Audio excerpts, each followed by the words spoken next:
আচ্ছা, চট্টগ্রামের যে আজকের সংঘাত এর শিকড়টা আসলে কোথায়? এই উত্তরটা পেতে হলে কিন্তু আমাদের বেশ অনেকটা পেছনে ফিরে যেতে হবে, মানে শত শত বছর পেছনে, এক প্রায় ভুলে যাওয়া ইতিহাসে। চলুন না, আজ সেই ইতিহাসের পাতাগুলোই একটু উল্টে দেখা যাক।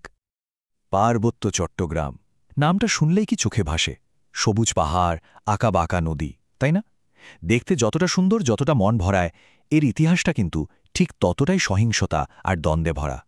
মানে এই অসাধারণ সুন্দর ভূমির গভীরে লুকিয়ে আছে এক দীর্ঘ, কষ্টকর সংগ্রামের গল্প। একটু চিন্তা করুন, বিংশ শতাব্দীর শেষের দিকের কথা। পার্বত্য চট্টগ্রামের অবস্থা তখন ঠিক কতটা ভয়াবহ ছিল, সেটা হয়তো এই একটা কথা দিয়েই পরিষ্কার হয়ে যাবে। একজন শরণার্থী বলছিলেন, তার এই কথাগুলো শুনলেই বোঝা যায় সেখানকার মানুষ কি সাংঘাতিক ভয়ের মধ্যে বাস করত। এটা কিন্তু শুধু একটা হুমকি ছিল না, না, এটাই ছিল তাদের প্রতিদিনের জীবন, তাদের বাস্তবতা। আসলে ওই সময়ের সমস্যাগুলো ছিল অনেক রকমের। একদিকে ছিল কড়া সামরিক নিয়ন্ত্রণ, অন্যদিকে স্থানীয় মানুষদেরকে জোর করে তাদের নিজেদের বাড়ি, ঘর, ভিটেমাটি থেকে সরিয়ে গুচ্ছগ্রাম নামে এক ধরনের ক্যাম্পে রাখা হতো। ভূমি নিয়ে মারামারি, হানাহানি, মানবাধিকার উল্লঙ্ঘন, এগুলো তো ছিল একেবারে রোজকার ঘটনা।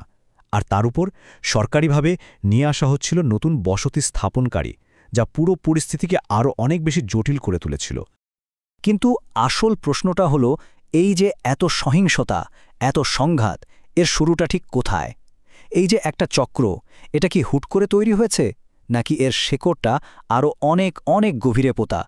এই প্রশ্নের উত্তর খুঁজতে হলে আমাদের কিন্তু টাইম মেশিনে চড়ে বসতে হবে, ফিরে যেতে হবে ইতিহাসের অনেক পেছনে। তো চলুন শুরু করা যাক। আমরা এখন চলে যাব কয়েকশো বছর পেছনে, সোজা সপ্তদশ শতকের চট্টগ্রামে। দেখবেন আজকের এই যে সংঘাত, এর অনেক প্রতিধ্বনি কিন্তু আমরা সেই সময়ের ঘটনাগুলোর মধ্যেই খুঁজে পাব। ভাবুন তো একবার, সেই সময়ে বাংলার পুরো উপকূল জুড়ে ছিল একদল ভয়ঙ্কর জলদস্যুর রাজত্ব। লোকে তাদের মগ বলে চিনত। এরা মূলত ছিল আরাকানের, আর তাদের সাথে হাত মিলিয়েছিল ইউরোপ থেকে আসা পর্তুগিজ দস্যুরা। এই দুই দলের সম্মিলিত আক্রমণে পুরো উপকূলীয় অঞ্চল রীতিমতো থরথর করে কাঁপত। তাদের নৃশংসতা যে ঠিক কোন পর্যায়ে ছিল তা কল্পনাও করা কঠিন। শুনলে অবাক হবেন, মাত্র ৪ বছরে, শুরু ৪ বছরে পর্তুগিজ জলদস্যুরা বাংলা থেকে ৪২,০০০ মানুষকে দাস হিসেবে ধরে নিয়ে যায়। হ্যাঁ, ৪২,০০০। সংখ্যাটা একবার ভাবুন তো, এটা তো রীতিমতো একটা মানবিক বিপর্যয়। আর বন্দীদের সাথে যা করা হতো তা শুনলে গায়ে কাটা দেবে। যাতে কেউ পালাতে না পারে সেজন্য তাদের হাতের তালু ফুটো করে দড়ি দিয়ে একটার সাথে আরেকটাকে বেঁধে রাখা হতো। এরপর জাহাজে গাদাগাদি করে তুলে নেওয়া হতো। ভাবা যায়, এই অকল্পনীয় নিষ্ঠুরতায় ছিল সেই সময়ের নির্মম বাস্তবতা। আচ্ছা, এই জলদস্যুরা নিজেরা কি ভাবত? তাদের মানসিকতা কেমন ছিল? এক পর্তুগিজ দস্যুর নিজের মুখেই শুনুন। সে বলেছিল, আমরা পুরো বাংলাকে নিজেদের জায়গির মনে করতাম, আর সারা বছর কোনো ঝামেলা ছাড়াই খাজনা তুলতাম। মানে তাদের কাছে এই দেশ আর দেশের মানুষ ছিল স্রেফ ব্যক্তিগত সম্পত্তি, লুটের মাল, এর বেশি কিছু না। কিন্তু এই জলদস্যুদের ত্রাসের রাজত্ব কিন্তু চিরদিন চলেনি। ইতিহাসের মঞ্চে এরপর এমন এক নতুন শক্তির আগমন ঘটল, যারা এসে এই অঞ্চলের পুরো ইতিহাসটাই আমূল বদলে দিল। চলুন এবার মুঘল সাম্রাজ্যের আগমনের সেই গল্পটা শোনা যাক। ক্ষমতার এই পালাবদলটা ঘটেছিল কিন্তু বেশ দ্রুত। প্রায় ১০০ বছর ধরে মগ আর পর্তুগিজরা দাপিয়ে বেড়ানোর পর ১৬৬৬ সালে মুঘলরা একটা বিশাল নৌবহর নিয়ে হাজির হল। আর কি আশ্চর্য, মাত্র ১ বছরের মধ্যেই তারা চট্টগ্রাম দখল করে জলদস্যুদের শাসনের ইতি টেনে দিল। দেখুন, বিজয়ীরা সবসময় নিজেদের ছাপ রেখে যেতে চায়, তাই না? এটা তারই একটা ক্লাসিক উদাহরণ। মুঘলরা শুধু জমি দখল করেই থামেনি, তারা এর পরিচয়টাই বদলে দিতে চেয়েছিল। আর তাই চট্টগ্রামের নাম পাল্টে রাখা হল ইসলামাবাদ। মুঘলদের কাছে এই জয়টা যে ঠিক কতটা বড় ছিল তার প্রমাণ পাওয়া যায় আন্দরকিল্লা মসজিদের একটা শিলালিপি থেকে। সেখানে কি লেখা ছিল জানেন? লেখা ছিল, আজ পৃথিবীতে দ্বিতীয় কাবা প্রতিষ্ঠিত হয়েছে। মানে তারা এটাকে শুধু একটা সামরিক জয় হিসেবে দেখেনি, বরং এটাকে একটা বিশাল ধর্মীয় আর সাম্রাজ্যিক গৌরব হিসেবে প্রতিষ্ঠা করেছিল।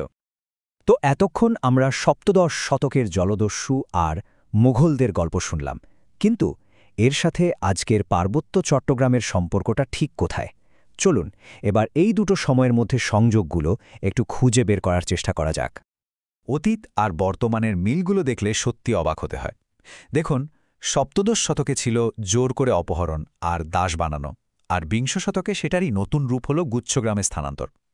তখন জলদস্যুরা জমি দখল করত, আর এখন রাষ্ট্রীয় পৃষ্ঠপোষকতায় আসা বসতি স্থাপনকারীরা স্থানীয়দের উচ্ছেদ করছে। আর তখনকার জলদস্যুদের সেই ভয় বা আতঙ্কের জায়গাটা এখন নিয়েছে ব্যাপক সামরিক নিয়ন্ত্রণ। মানে ব্যাপারটা কি দাঁড়ালো? হয়তো ধরনটা বদলেছে, কিন্তু শোষণের মূল কাঠামোটা কিন্তু প্রায় একই রয়ে গেছে। আচ্ছা, এই যে গুচ্ছ গ্রামের কথা বলা হচ্ছে, এটা আসলে কি জিনিস? এটা মূলত একটা বিদ্রোহ দমনের কৌশল। মানে অনেক মানুষকে এক জায়গায় এনে তাদের চলাফেরা আর জীবনযাত্রাকে পুরোপুরি কন্ট্রোল করা। মজার ব্যাপার হলো, এই মডেলটাও কিন্তু নতুন কিছু নয়। এটা আসলে মালায়ে ব্রিটিশদের ব্যবহার করা একটা কৌশলেরই অনুকরণ। তাহলে ইতিহাসের এই চক্র, পুরনো আর নতুন সংঘাত, এর ফলটা কি হয়েছে? এর সরাসরি প্রভাব পড়েছে সেখানকার মানুষের ওপর।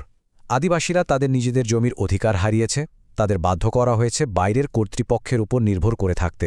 বসতি স্থাপন কর্মসূচির কারণে ওই অঞ্চলের জনসংখ্যা প্রায় দ্বিগুণ হয়ে গেছে, যার ফলে তাদের হাজার বছরের ঐতিহ্য আর জীবনযাত্রা পুরোটাই ভেঙে পড়েছে, আর জন্ম নিয়েছে এক ধরনের কাঠামোগত সহিংসতা, যা আজও চলছে। তো এই যে এত দীর্ঘ আর জটিল একটা ইতিহাস আমরা দেখলাম, এখান থেকে আমরা আসলে কি শিখতে পারি? চলুন একেবারে শেষ পর্যায়ে এসে এই বিষয়গুলো নিয়েই একটু কথা বলা যাক। প্রথমেই আমাদের বুঝতে হবে আমরা ঠিক কতটা বড় একটা এলাকা নিয়ে কথা বলছি। পার্বত্য চট্টগ্রাম কিন্তু কোনো ছোটখাটো বা বিচ্ছিন্ন জায়গা নয়। এটা বাংলাদেশের মোট আয়তনের 10%, মানে বিশাল একটা ভূখণ্ড। সুতরাং এটা পরিষ্কার যে এখানকার শান্তি বা স্থিতিশীলতা শুধু একটা স্থানীয় বিষয় না, এটা পুরো দেশের জন্যই ভীষণ জরুরি। তাহলে পুরো আলোচনা থেকে মূল কথাগুলো কি দাঁড়ালো? ১. পার্বত্য চট্টগ্রামের এই সংঘাত কোনো আজকের ব্যাপার না। এর ইতিহাস শত শত বছরের পুরনো। ২. সেটা জলদস্যুই হোক, মুঘলই হোক বা আধুনিক রাষ্ট্র, সবসময়ই বাইরের কোনো শক্তি এসে এই অঞ্চলের ভাগ্য নিয়ন্ত্রণ করেছে। ৩. অতীতের সেই উচ্ছেদ আর আজকের মানবাধিকার সংকট, এগুলো আসলে একই সুতোয় গাঁথা। আর সবচেয়ে বড় শিক্ষাটা হলো, বর্তমানের এই সংগ্রামকে যদি সত্যিই বুঝতে হয়, তাহলে এই জটিল অতীতকে কোনোভাবেই উপেক্ষা করা যাবে না। সবশেষে একটা প্রশ্ন সবার জন্য রেখে যেতে চাই। যে মাটির ইতিহাস এত দীর্ঘ সময় ধরে শুধু সংঘাত আর রক্ত দিয়ে লেখা হয়েছে, সেখানে একটা স্থায়ী শান্তি প্রতিষ্ঠা করা কি আদৌ সম্ভব? আর যদি সম্ভব হয়, তার জন্য ঠিক কি কি প্রয়োজন হতে পারে?